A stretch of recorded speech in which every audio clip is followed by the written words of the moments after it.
What's going on, guys? Welcome to the Dad Edge podcast. I'm Larry Hagner, your host and founder of this show. So today I'm really excited to bring a guest on, actually a return guest back on, someone who's been in the limelight and is no stranger to fame whatsoever. And that is Marc Roberge. Marc Roberge is the lead singer of O.A.R. And they've literally been around for the past 20 years. They've opened up for huge bands like Dave Matthews. They've obviously have toured on their own for a long time. They have 13 albums that they've made, and they have sold millions of albums to date. The cool thing about Marc and just his past and his background, he's been married. He's been together with the same woman for 21 years.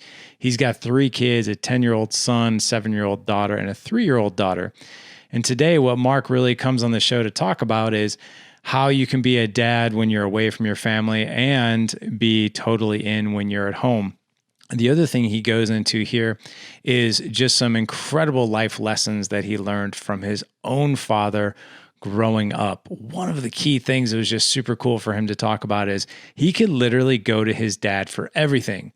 And when things hit the fan and when things got bad, instead of being like, oh, things just got bad, I can't tell my dad, he'd be the first one he'd go to. Not only that, but his group of friends, his dad would be the one that they would go to as well. So creating that environment of psychological safety where like, hey, things just went bad and I need to go to my dad instead of running and hiding. The other thing that Marc's going to go through is Team Roberge. So his view of his family as a team and working together as a team. Finally, he's going to give us some strategies on marriage. I mean, the one thing really cool about Marc, and I can tell you, I've known him now for 3 years and we've had this sort of distant relationship, but I've gotten to know him at least well enough to where I really understand, like, man, he really cherishes the woman he's married to, Nassim. And she is like the light of his life. And I really scratched my head. I'm like, wow, how can you keep such an incredible, healthy marriage, being on the road, being on tour, being in high demand, being in fame? And it really boils down to the basics. And he's going to talk about that, how he has a tremendous friendship with her, how he has the deepest respect for her because she is completely and totally bluntly honest with him when it comes to things that he's creating or developing. As he says, she has the final word and he gives her a ton of credibility. He's going to go into more detail than that, but that's what I've got for you today. So if you're a fan of O.A.R., this would be a great show for you. And even if you're not, guaranteed you've heard their music on the radio for years. I mean, you may or may not have known it. But the final thing that I'll say here is O.A.R. has become, and Marc's music in general, has literally become a huge impact on our family because it's really cool music to play in the background. The words are super meaningful. It literally brings our family together. And that's one of the first things I shared with Marc is that I wanted to acknowledge and appreciate him because his music literally binds our family. I have a 14-year-old that plays saxophone. The reason he did that is because he saw their saxophone player, Jerry, play in concert. I have a 12-year-old who now plays drums because they saw their drummer, Chris, play drums at a concert. So it's been a really cool way for us to connect and just through music.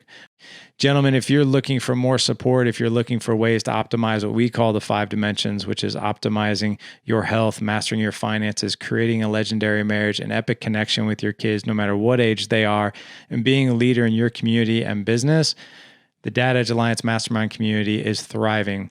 We literally give you the map, the template, and we give you the community to support you to go out and live this fulfilling life of intention and purpose. All right, gentlemen, no more talk from me. Here is my interview with the legend, Mr. Marc Roberge. What's up, Marc? Good to see you again. Good to see you again, man. This is round 2 for us on Dad Edge podcast. So honored to have you back, man. Honored to be here, man. Thanks for asking. I know it took a while to nail it down. I'm a scatterbrain. Actually, it wasn't too bad. There are some guests that, we've had to wait a year, to nail down. So it's no big thing, man. Awesome.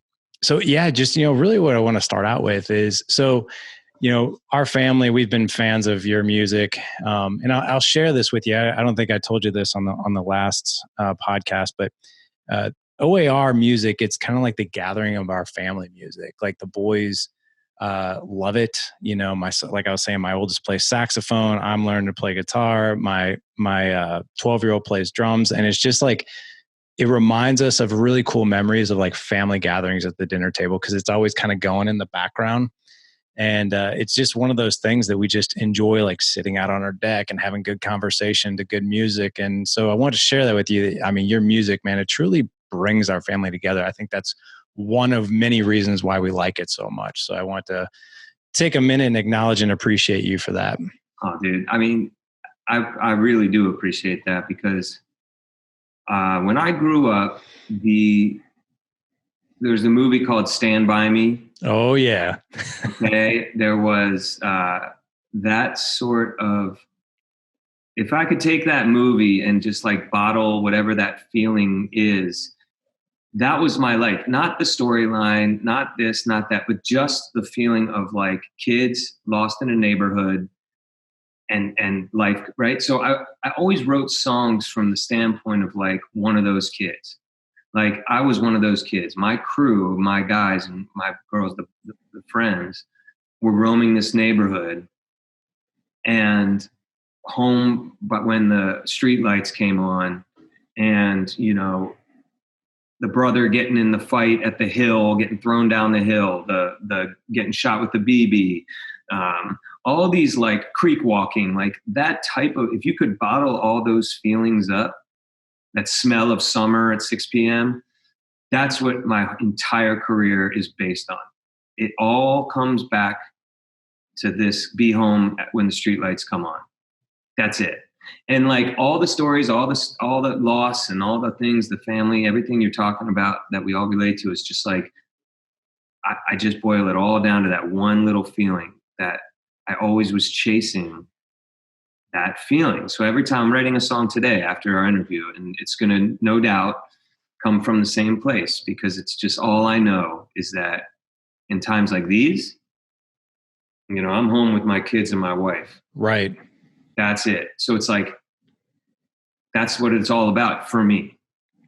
And I've been a bad guy. I've been all the things, but like at the end of the day, I run home when the street lights come on. You know what I'm saying? So that's the feeling you're talking about. Like, so my point is that the fact that you're catching that and it means like, you know, it's working, it's making sense. Like when that goes away, if someone was like, oh, any other version of what you just said, I'd be like, oh, maybe I'm not doing what I'm supposed to be doing. You know? Mm-hmm. So thanks.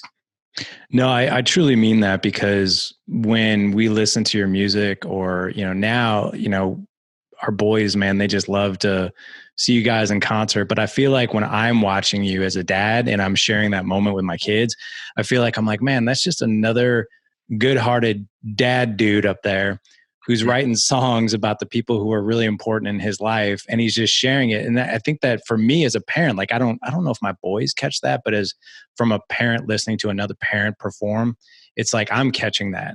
And that makes me feel really good because I mean, there's a lot of artists out there, but just how important your family is to you, man, that resonates. Like you feel that, like you understand it. And, you know, again, I mean, it's really obvious. So it's cool to get that as a fan. Well, I think like what you're doing, right? So you're honest about being a dad, right? So being part of a family, and whether you're the patriarch or your wife is the matriarch, I mean, you're both leading the charge, right? But what I write about and what you talk about is the in-between stuff. I don't get up there and go, life's perfect. Oh, yeah. Look how pretty everyone is, and it's great, and I'm not sorry, and I'm not sad. All the songs are about loss or sadness or weakness or fighting or all the in-between stuff, but the ending of every song is always like winning. Mm-hmm. So the point is that as a dad, it's so hard to maintain on a daily basis that sort of patriarchal role when you're weak like everybody else. So like I'm weak, you know, I'm strong, but I'm weak. So if you can admit that, which I do in all my songs, it's my therapy, like you're even stronger than the strongest fake person out there. Right. It's like, it's like putting makeup on all the time, like 24/7 when you wake up. It's like, it's too much work to be that fake, So what our songs are is like about that journey. When we were young, we were honest about the fact that we were losing our friends at an abnormal rate to abnormal events, and we would write songs about it. But at the end of the song, it was about the fact that we were together. I Feel Home, Black Rock. Every one of those songs is about our friends getting together to mourn or to be sad, and then at the end of it, we're celebrating the guy's life. Right. So that's kind of what my style of dad is. And my wife will tell me all the time, like, you can't think out loud so much. You can't tell them so often how sorry you are or how weak, like, you feel at a time when they're questioning you. But my style of dad is way open with the kids, as far as it takes work to run this household. If you work with me, it will run smoothly. If you battle me, we're going to battle, and that's my style. Sometimes dads will just float around and just hope it all works out. I don't know. Or I like to get in the trenches. I really do. I think it helps. And that's just my style. Just like my songs, I really like to get in the trenches of my honest emotion and things. But also at the same time at home, I don't allow too much like flippant emotion, just like crying for no reason or yelling for no reason. You better have a reason. And if you do, then great, let's do it. Right.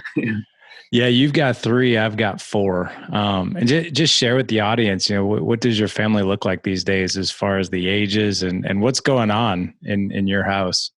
I have a 10-year-old boy. I have a 7-year-old girl who's turning 8 in a week. I have a 3-year-old who just turned 3 girl.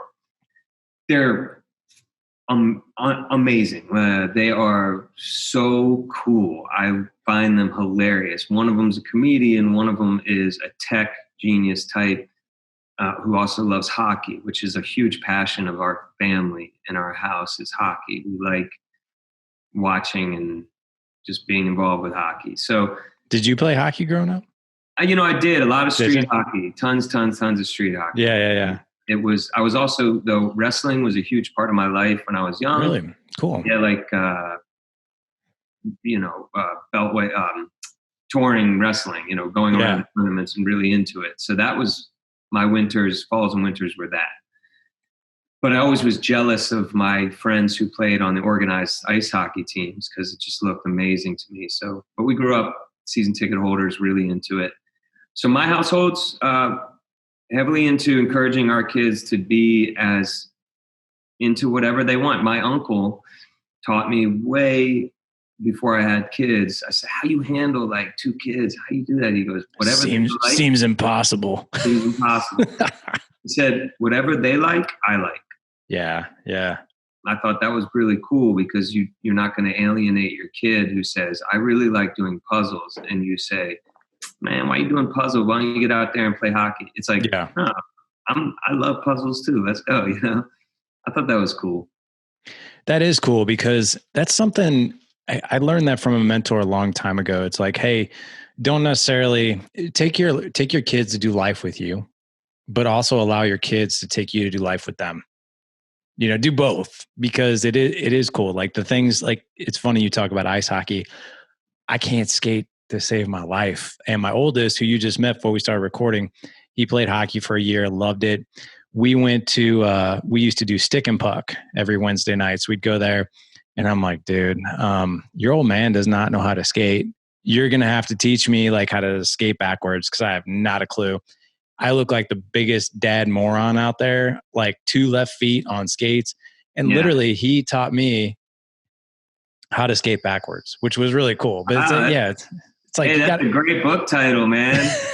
How to skate backwards. I love that. Yeah. How to skate backwards. And, what a great analogy for like listening to your kid. Right. Wow. That's very smart. Go back to what you seem like, at least through your music and whatnot. Your dad kind of pops up a lot. It just seems like you and your dad have a good relationship, or you had a good upbringing. What was that like for you? So my father is the most trustworthy person in the neighborhood. Dang. In the family, everybody goes to him. He's a lawyer who, when the kids were getting arrested or in trouble when we were young, they'd go to my dad because he'd make sense of all of it and he wouldn't judge anybody. He's a very clean-cut gentleman who is smart as a whip. So when I watched him raise us, when he got mad, if ever, it was for a reason. I remember it very clearly, and he would make sure that it was for a reason. I thought that was really cool. So everything he did was really cool. Like, I liked his hair. I liked how he looked in the 50s, in the 60s. I was like, oh, this guy, I like what he's doing. I always really respected my dad because of who he was. You know, he got up and read the entire newspaper, cover to cover. He could talk about anything with knowledge. He's a history buff. And I just always really liked him. I never disliked my dad. I thought that he was a very respectable person. So as I grew older, I always went to him with any help I needed. Always felt okay to tell him the truth about the stuff I was doing wrong and all that. He never got mad because, again, it was all about walk the walk. Like, if you walk the walk, and this is how Jerry and I and the band all feel when it comes to anything. It's like, just be an example of how you are and what the way you live your life. You can make mistakes and you can do the odd things that people naturally do. And people will respect you more for just doing it and just walking the walk, living it. And that's how my dad has always been. I just never second guessed his opinion. So all the things that I'm saying about him are just all these things I would like to be. So that's the reason why I always honor him. And my mom, of course, who is the queen. But I always honored my dad because he deserves it. And I never had to lie about him. And he would always get my friends never out of trouble, but he would walk them through the trouble. Oh, dude, that's awesome. Yeah. You know, there's a lot to that because a lot of kids, when they mess up, like their parents have not created that environment of psychological safety of like, hey, when shit hits the fan, you can call me. You know, it's like, because here's the thing, like, I think we were all raised around people that when things would go bad, like, oh my gosh, shit just hit the fan. I can't call my dad. He can't know a thing about this. I need to cover it up. He's going to be so upset. But you had the opposite where it's like, man, shit just hit the fan. I need to tell my dad. So obviously he created something in that environment that like, hey, this is a place where humans are raised and people make mistakes and that's okay. This is where you make mistakes and where you share what's going on and we'll work it out. So, I mean, it sounds like he did a really good job of, you know, he would get upset from time to time, it sounds like, but at the same time, he had this maybe calm about him. Oh yeah. That you always felt like he was you said it, he was your go-to. To this day, his job right now is, he does estate law. He creates wills with people. And he's had clients for 30, 40 years who have prepped for these days that they're now facing. And even in this, I had to beg him to stay home from the office. And he'd say, listen, my clients are dying. They need me. So he would do what he could to work for them, even at this moment when he's up against it being 70 plus. So right. Again, that's how he lives. I might not agree with it. I'm yelling at him, stay home. Right. And he is now, but he's just living his life. The example this guy set was just solid. And I don't know that it was like the right way to raise a kid or the wrong way to raise a kid, but he just led by example, very few words, no bullshit. Good man. Yeah. I mean, it's, you know, when you ask if that's right or wrong, I mean, man, I would again, we're no parenting experts over here. We just get to have conversations about it. But I would say that that is the right environment, right? Yeah. I mean, because you grow up. I mean, kids know the difference between right and wrong. But when things go terrible, you got to have a go-to. And what better go-to and what better foundation can you build than within that?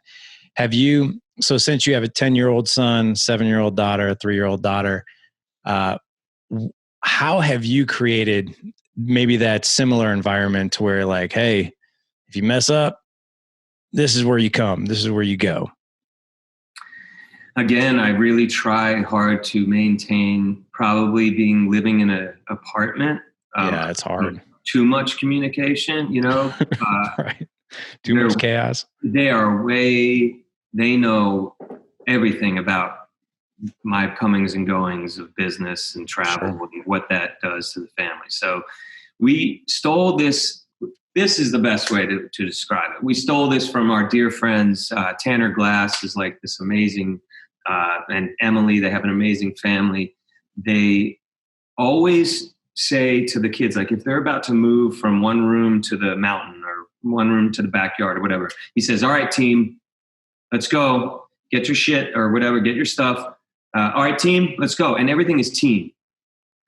All right, team, let's go do this, that. And I'm like, damn, I'm watching this. I'm like, okay, yeah, team Roberge. Okay, that's what we are. Yeah. So that's been my latest injection into this. A lot of communication in the house about I like that. My travel, my da-da-da-da-da. They know this, how we pay bills. They know everything. Yeah. There's no hiding any of that. It's probably not for everybody, but it's how we roll. And the team Roberge, let's go. And the more it's ingrained in their head that like when they punch their sister, you're hitting your own teammate. Yeah. Not allowed. And over and over and over and over, eventually they're going to get that. So when something does happen, they come to the team. They don't go to the neighbor. They don't go to the other, come to the team. They don't go to the teacher to complain and cry about it. I'm like, again, I'm very like, I'm also all about not complaining to other people. You come here, let's talk about it. Mm-hmm. And so that's kind of something I'm trying to really instill at home is this team mentality. Again, it's a stolen method from a friend, but it's simple and it's genius. And I think that if I can just repeat this to them, by the time they're teenagers, they will know they got a team. Yeah. I got their back, Like, yeah. You need something, you come to me. I will make that happen. It's like you watch Ozark. Now that we have a little bit of time, yeah, we started watching it. That's a team. Yeah. I mean, because like they come to the dad and the mom for their help. So it's like, and it's a terrible example, but I'm just trying to say that team mentality really does help. So maintaining communication, probably a little too much communication in the apartment environment that a lot of our dads out there are living in, I'm sure, in major cities. The team thing really cuts through all of that and puts it under the umbrella. So it all is a part of this one thing. Mm-hmm. So when they start putting the pieces together later on in life of how did this happen? Like, you ever wonder how did parents raise us? How did they keep us safe? They can start putting it together under the umbrella of team. And then the why comes in. Why did they do that? Mm-hmm. Why did they get mad when I did this, but they got happy when I did that? Oh, because we're on a team. Right. So like that really worked for me. And it was a few years ago, the first time I heard him say that. And I thought, okay, that's what I'm going to do. Well, it kind of creates this environment of like, we come together, we pull weight here. And when things go bad, you ask your team for help. And results will happen. Yeah. Yeah. When you ask, it will happen. I can't be the one that they come to me and go, this situation I'm in. And I go, oh, I'll get that on Monday. Mm-hmm. Like, no, like, let's go. Like my 10-year-old last night, he said, Dad, I want to know how to fight a little bit. I said, okay, Let's go. And sweep the leg, son. yeah, Sweep just the leg. starting to teach him a little bit about like standing up for yourself, about why do you learn how to fight? It's so you never have to fight. It's not to go punch somebody. Right. It's so you stand up for yourself. And I thought that was an interesting question for him to ask me. And I said, I could say, no, don't ask me that. We're not going to fight. We're not a violent people. But we are a proud family. So I want you to know. And that was cool for me. I was like, all right, let's go. Taught him a little something. I said, first things first, put your hands up. He's like, yeah, teach me how to fight. Right. And sweep the leg. Yeah. Above all else, sweep the leg. Sweep the leg. No mercy. Strike first. Yeah, never. You want to hear something crazy? So I didn't think we were going to go in this direction of team. I'm so glad you did, though. So we had on a former Navy SEAL by the name of Chris Sinog on a couple of years ago. And he's one of the most elite Navy SEAL snipers in history. He's like right up there with Chris Kyle. And he came on and he's got this acronym for his family called TEAMS. And here's what it stands for. And this is so cool. So I'll share this with you. The T is take responsibility. The E is encourage others. The A is ask for help. M is master yourself. And S is sacrifice. So TEAMS. And that's what he's like. Literally, we actually have this this wooden like plank thing with TEAMS it's like right in our mudroom. And as you leave and come and go out of the garage, that's the first thing you see when you walk in and you leave.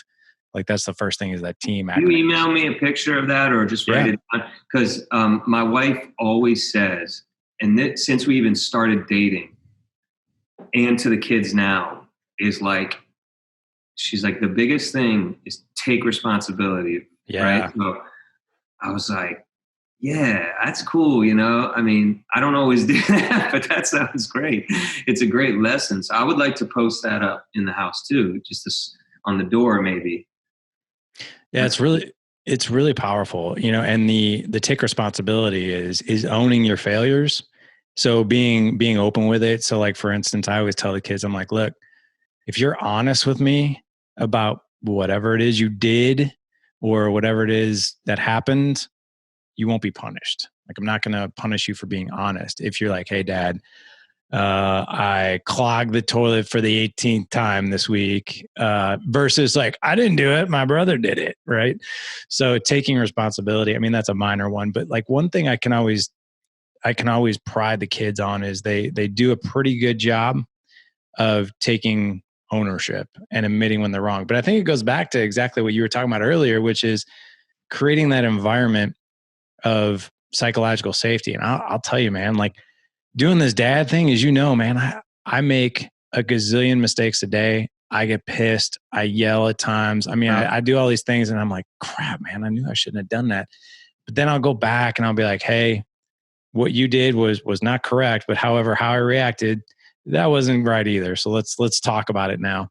So that's what I was talking about when I said that I am too much communication to the kids sometimes. And maybe too much is the wrong connotation of what we're trying to say. It's just a lot of communication to the kids of like, hey, I'm sorry I overreacted about that thing. I'm in a bad mood. I just found out that the tour got canceled or something. Like they don't need to know. It's a need to know basis. But I think that's how I roll. It's like what you're saying. It's just how I roll. And they know that I'm straight up. Like when I'm pissed, I'm pissed. And it's for a reason. But I think this quarantine situation has taught me already to just less of that. It's been really good. I mean, it really has. Communicating and talking things through and ignoring little frustrations and it's been really good. So I'm just like you. And I bet you every dad out there is the same exact way. Like I said, there's no way that every house is just like, da, da, da, da. Oh, I love you too. Great job, straight A's. It's just not like that, man. Right. It's mad chaos. It's chaos, man. Yeah. And people, you look at social media and people are like throwing up the highlight reels like, oh, it's so great here. And don't get me wrong. I mean, the cool thing is that there's been a silver lining here, right? I mean, like, I feel like in a way, this whole quarantine was a way to slow down and reconnect. I mean, like I was saying, I mean, your kids they're probably into activities, right? Yeah. Into sports or music or whatever else, right? Yeah. So there's probably the hustle and bustle of like, okay, I got to get the 10-year-old here. I got to get the 7-year-old here. Okay. Like, let's all try to have dinner together real quick. And okay, now we got to go to bed. Like, it's been really, really fast. And like, what this has allowed is like, wow, we don't necessarily have the demands that we used to. Like, so maybe we can enjoy things just a little bit more. And we're not going to have the demands. Okay. So like, Yeah. People talking about time on this thing, and time, life has changed. How are you going to get 50 kids on 2 hockey teams in an arena with 200 parents just hoping everyone's cool? It's just going to be a while. It's going to be a year before we even have those like immunity passports. So we have time to reestablish the hierarchy in the house in such a positive way that it is that silver lining. Right. And I don't know anyone who isn't taking that opportunity. Every single person I know sees that, because we are all no loss right now. We all know people who are sick or died or dying. Everyone knows that we're in this together. There's nobody that's immune to this at all. But we're all still somehow seeing this silver lining. It's impressive. I don't know anyone who's at home going, "Oh my God, I can't believe I'm with my family." Everyone's like, "Wow, I never spent this much time with my family." I mean, and it's even, there's a guilt talking about, the opportunity to be with family when people are suffering so much. So we both know that. But I think what we're doing is just identifying that we have an opportunity to make it count. And you don't really ever get that. I've for 20 years said to my wife, I just want to take a year off the road. Yeah. I just want to be home with you and just see what we can accomplish. And now that's what it's going to be. And we pray and hope for everyone who's sick and that they can get through, Yeah.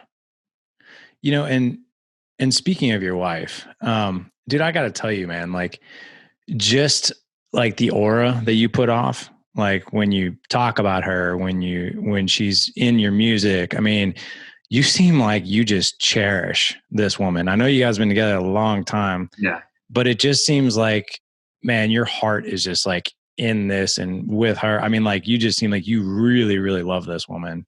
Yeah. Yeah. And see, you're smiling right now. You just lit up. It's just because, like, I'm thinking about right now the moments when I was in high school and she was in driving her tinted up car, and I'm like, who is that?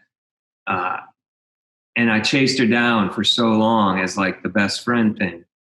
So you were in the friend zone there for a while, like in the beginning? Yeah. Oh, she said, basically, she wasn't having time for this stoner kid who's like, she don't have time for that nonsense. This is a queen. So I eventually wore her down.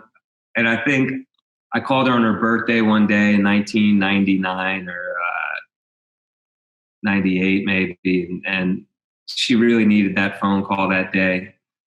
So I think that was a turning the corner. And so I always felt really lucky to have her.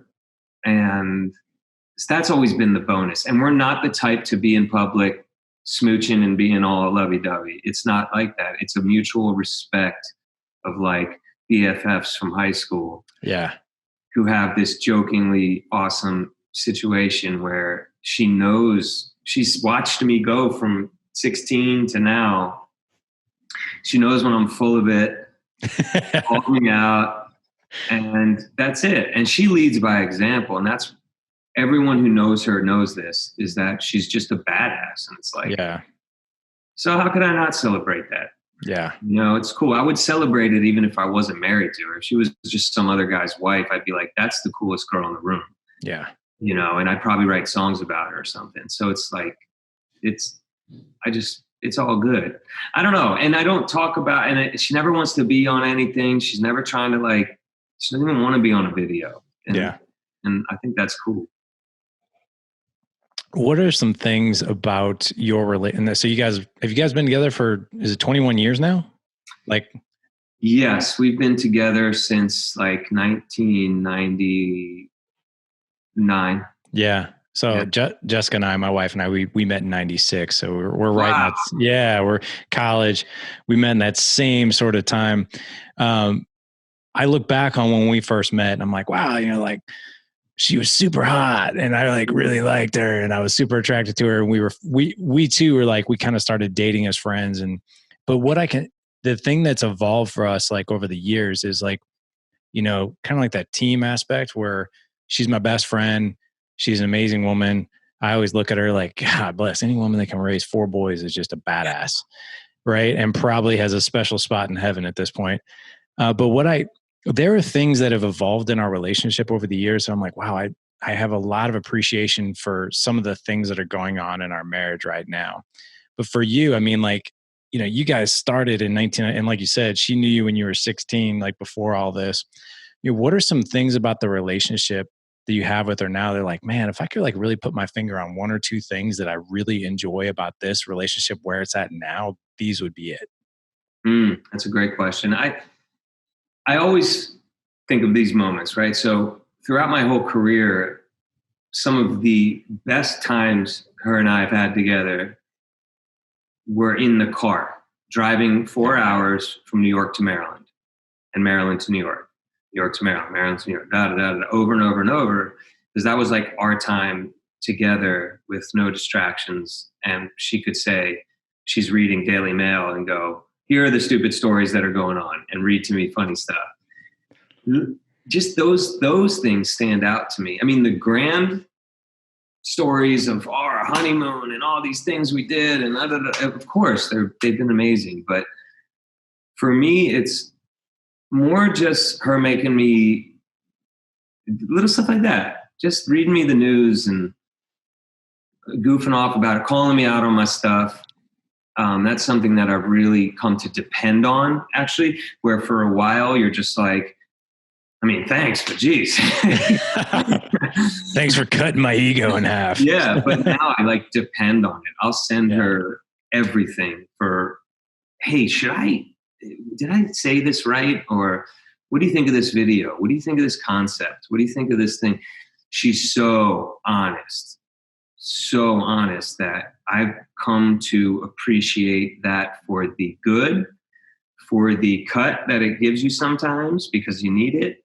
It's everything about that. So I think in our relationship, she's the go-to for a final call. Damn. I like that. On everything and anything. Hey, should I make this for dinner? I mean, like she just has a really great feel for the world.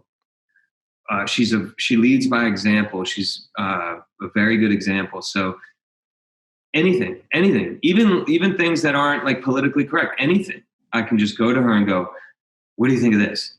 And whatever she says, I'm like, okay, that's a good idea. So that's become and always has been the main thing. And that's her for her friends too. Everyone goes to her for that final call. So that's pretty cool, man. I mean, I'm certainly not that final call person. So I don't know who the hell she is going to go ask, but I'm not as good as she is at it. I think you need that because, I mean, especially if you are as well known as you are, and if you're in the limelight in the public, there's probably a lot of people around you that are like, yeah, man, that's cool. And no matter what it is, yeah, it's awesome. But she sounds like the foundation, like the gut check of like, what do you really think? And like you value that because she's got that credibility in your life, and she'll shoot it to you straight. She's proven it to you over and over again. Yeah, and I've gone against it over the career, because you're young and you're like, no, I think I got this. Right. And you look back and you're like, ooh, I should not have worn that. Not a good look. I love that, man. Well, hey, I know we need to wrap up here. You've got a writing appointment. Quick couple lightning round questions for you though. Hit me. Out of all the songs that you guys have written and performed, what is your favorite and why? My favorite, and I always say this and it sounds cliche, is That Was a Crazy Game of Poker.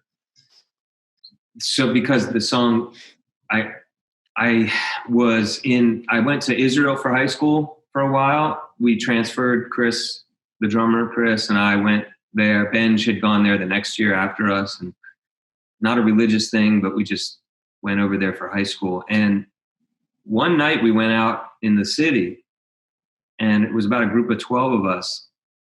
And I was not in the right state of mind. I mean, I was very much just mad at something. I don't know what. And I was just an angry. I was lost. I don't know what was going on. We weren't drinking. We weren't doing nothing. It was just like that. I came back to the dorm and I sat down, and I don't even remember.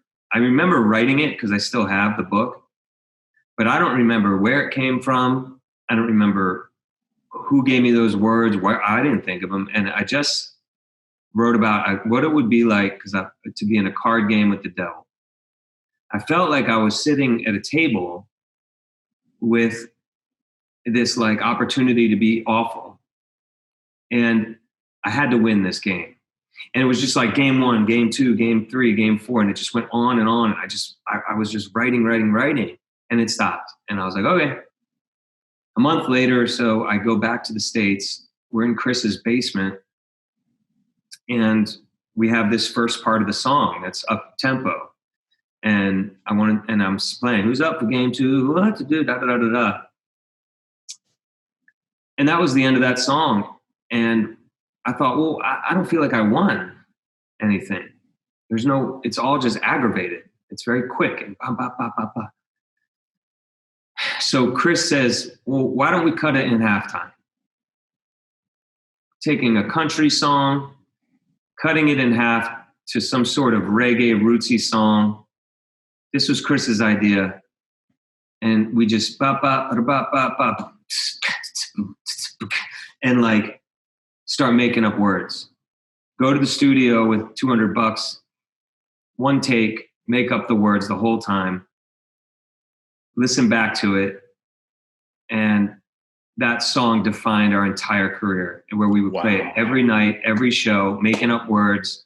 Eventually these versions turned into new versions, and it worked, but it was all based off the most pure songwriting experience, aside from one other, that I ever had. It came straight through, and then it just changed forever. I mean, every time we played it. So it's my favorite because the way people react, it's not like I had any intentions of writing a hit song. Zero. It was more of a poem. It was more of just like, I had no guitar. I was just writing. So that just thing blew my mind. That was my first experience with what people say is, when you're walking along and a song just hits you. That's happened with Shattered too. Same exact thing. I came home and wrote words for that thing. Just boom, done. Wasn't that one inspired by, didn't you see like your neighbor do that? Yeah, so like he got pissed or something and then like literally left and came back, right? Yeah, we were in Los Angeles making a record. Last song of the record, all we had was the music. I didn't have any words. I had a melody that Greg Wattenberg wrote. And on his little voice memo, it's da da da da da da da da da. There's no like words. And I'm walking the dogs, and I see this car buzz out of the neighborhood in a huff. And he looked just like the dude Sonny from General Hospital, and it was him actually. And I knew that because my wife loved the show, and I liked Sonny. I loved him, his character, and I just like, whoa, that was crazy. That's surreal. But by the time I finished my dog walk, he came back and went back in the house. Oh, okay, all right. He must be in love, So I thought, yeah. So I walk into the little house we rented, I went into the room. In a way, I need to change from this burnout scene, everything, but it's always back to you. Stumbled out in the night, and no pause. Just cranked through it, and I called Greg, and I read him the lyric, and he's like, done. That's it. Yeah. It just kind of happened. So those two experiences, and Peace was like that with Nathan and Blair. I mean, it's very rare that you don't have to work at it that hard. Yeah. Those songs, I mean, especially Peace, man, that one hits me. I Feel Home hits me big time, hits our family big time. Have you ever shared that story anywhere else about Crazy Game of Poker? I don't know if I've ever heard that story before. I have no idea. Maybe I Yeah. talk a lot of stuff. I'm trying not to curse. My cursing is off the charts nowadays. I'm at home dropping them all over the place. There's a lot of stress going on. No, I'm just like, Right. I'm reverting back to childhood. Oh man, dude, this has been so cool, man. Just to recap, and I know we're all in lockdown and quarantine. We got to hear some things we definitely didn't hear on the first show about your own dad, some of the meanings of the songs, how you feel about your wife and why. So I always like to ask guests like, hey, what's next for you? What's going on? But we're in such a time right now where it's so uncertain, but, what's the next thing on the horizon for you guys based on what the world's faced with right now? So my life right now, it's at, in 4 minutes, I'll sit and I'll write a song with Wattenberg on Zoom. And then I'll hang with the family. And on Sunday at 4 Eastern, I'll do another little concert from home. I didn't want to do anything like that for a long time because I was so focused on the health of my family and felt like what's happening in the world, we needed no celebration or songs or anything. This was like a serious time, as serious as ever. But now I feel like it really gave me relief, and it was a really happy mood in the house that day that I played on the internet for a little while. So I'm going to do that every Sunday now. Is there a spot where we can find that to where we can tune in? Yeah. So if you just go to @O.A.R on Instagram. Okay. I'll go live every Sunday, 4 p.m. Eastern. I'll play a bunch of songs. Jerry's going to join us. It's Easter Sunday. Jerry will join us show us what kind of meatballs he's making at his house. He's a really good cook, so we'll see what he's doing. Yeah. And I think I'm just going to do that every Sunday. I'm going to play new songs that I'm writing, and I'm just going to stay home. Yeah. I'm going to stay home and make songs, take care of the family, and they're going to take care of me because I'm a cuckoo bird, as you can see. And she'd kill me if she knew I was talking so much about her, but that's all right. It's all good. It's all good. Well, we're going to be tuning in on Sundays, and I didn't know that. We'll be tuning in on Sundays to hear that. We'll also have a link for your Instagram handle in the show notes as well. Oh, great. But one quick last question: are you guys going to be doing Red Rocks, or is that out this year? Still on the books. Still on? Okay, cool. Still on August 14th. It's almost sold out. It's looking crazy. I don't know what's going on, but in August, but we kept it on. We're keeping it on the books as long as it's allowed, because that for us, it'll be like our 15th time or 14th or something time playing it. So we want to keep that celebration of life going, because when we're there, we really do feel alive. And like all our friends from the country converge, and it's our favorite party of the year. It's like a wedding party after that show. Oh man. Yeah. I bet, man. So we'll see. We were literally on the cusp of buying tickets for that show, and then this whole thing hit, and it was just like, oh. But I'm glad me and my if it happens, don't buy them. I'll leave you a pair. So if it goes down, I'll leave you a pair of tickets. Oh man, seriously, man, you're too kind. I truly appreciate that. They won't go to waste for sure. No. And if let me know as we approach, and all good. I sure will, man. Thank you so much for joining us, man. I know you got to write here in a couple minutes, but this has been great, truly inspirational. It was cool to peel back the onion layers a little bit, hear a little bit more about your upbringing, your dad, your views, and all that good stuff. So thanks for jumping on, man. Man, it's all about that Stand By Me vibe, baby. That's right. It. That's right. Whatever that is, it's like Stranger Things. Whatever that is, that's it. Without the dead bodies. Yeah, but it's you know what I'm saying? It's that 4 or 5 folks walking down a train track. Like it's that, whatever that is, I just relate to it, man. Yeah. It's all about neighborhood. It's all about crew. It's all about your friends. I believe in that stuff. I really do. We're not alone. I agree. And I like that analogy. I grew up, I'm a little bit older than you, but we're right around the same age. And yeah, that movie definitely resonates with our childhood. And I didn't know that was kind of like a basis for your music, which is super cool. probably never watch that movie the same. But Oh, again, man, The Stand by Stephen King. I based my whole first album on The Stand. are you serious? Yeah, I'm a huge Stephen King fan. And it's not about the story. It's about whatever that feeling is that I get from those stories is so familiar to me that I only equate it to like me and my homeboys, like sitting around doing what you do with your friends. Like that's what it keeps taking me back there, you know? That's cool, man. I like that. Congrats Marc, on everything, man. I'll be back soon. yeah, man. We'll have you back on after things kind of die down a little bit. And well, that's probably a wrong choice of words. When things calm down a bit. Yeah. But dude, thanks so much for coming on, man. This was great. My absolute pleasure. I can't wait to do it again. Yeah, same here. See you, brother. All right, see you, buddy. Peace.